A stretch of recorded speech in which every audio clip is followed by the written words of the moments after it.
అసెంబ్లీలో బాలకృష్ణ చేసిన కామెంట్స్ ఏపీలో పొలిటికల్ హీట్ పెంచాయి. వైఎస్ జగన్ సైకో అని బాలకృష్ణ అంటే బాలకృష్ణ సైకోలో మాట్లాడుతున్నానని వైసీపీ అటాక్ చేస్తోంది. బాలకృష్ణ లాంటి వారి వల్ల అసెంబ్లీలో బ్రీత్ అనలైజర్ పెట్టాల్సి వస్తోందని మండిపడ్డారు పేర్ని నాని.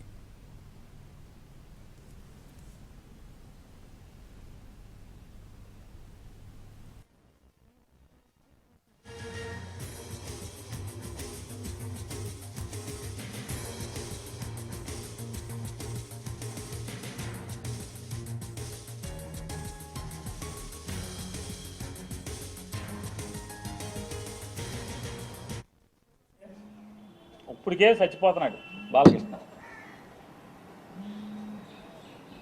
పవన్ కళ్యాణ్ ఉప ముఖ్యమంత్రిగా హెలికాప్టర్లో విమానాల్లో తిరుగుతాం, వాళ్ళ బాబు వంగి నమస్కారాలు పెడతాం,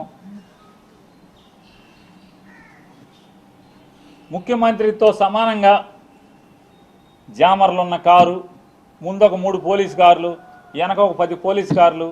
అసలు మామూలుగా పవన్ కళ్యాణ్ కారు దిగంగానే వాళ్ళ బావ కన్నా ఎక్కువగా ఓ 25 మంది పోలీసులు చుట్టూ సఫారీలు వేసుకుని తుపాకులు ఇచ్చుకుని ఓ 25 మంది పోలీసులు.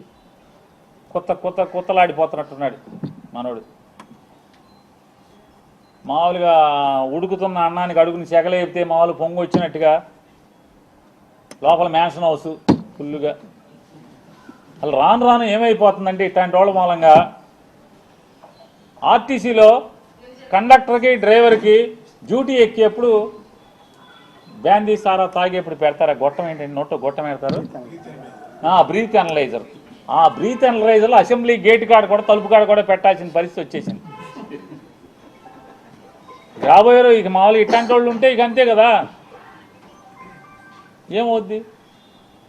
అసెంబ్లీ తలుపు కాడ లోపల తలుపు తీస్తారు మామూలుగా హాల్లోకి లోపలికి వెళ్ళి అక్కడ బ్రీత్ అనలైజర్ పెట్టి ఎమ్మెల్యేలను కూడా లోపలికి పంపించాల్సిన పరిస్థితి వచ్చేసింది కదా. తప్ప తాగి కళ్ళు నెత్తికెక్కి మాట్లాడతాడు, సైకో అంటాడు. ఎవడు సైకో? బాలకృష్ణ అనేవాడు సైకో. ఎందుకు సైకో? పవన్ కళ్యాణ్ హోదాని ఆ వెలుగుని చూసి ఏడవలేక సైకో. నువ్వు సైకో. ఎవడికి సైకో? మాకేం సైకో? ఏం చేశాడు సైకో? సిగ్గు లేకుండా నేను కలవలేదని చెప్తావా? రోజు పురాణాలు నోట్లో ఒల్లివేయటం కాదు, బట్టి పట్టం కాదు, వేద మంత్రాలు బట్టి పట్టం కాదు, దేవుడి పద్యాలు బట్టి పట్టం కాదు. నాలుక మీద పురాణాలు, ఉపనిషత్తులు, వేదాల్లో ఉన్న వాక్యాలు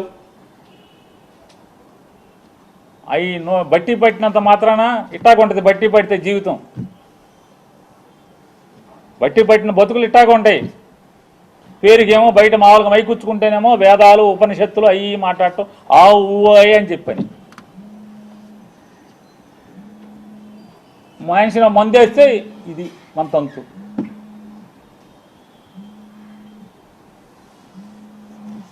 కామినేని శ్రీనివాస్ చిరంజీవిని పొగుడుతున్నాడు. ఆకాశానికి ఎగుతున్నాడు చిరంజీవిని. చిరంజీవి ముఖ్యమంత్రిని రంకెలేస్తే జగన్ బయటికి పరిగెత్తుకొచ్చాడు అని ఆకాశాన్ని లేపితే ఈయన ఉండబట్టలేకపోయాడు. లేచిపోయి వెంటనే కామినేని శ్రీనివాస్ గారు సైకో అప్పుడు వచ్చారు కదా సినిమా వాళ్ళు అది ఇదని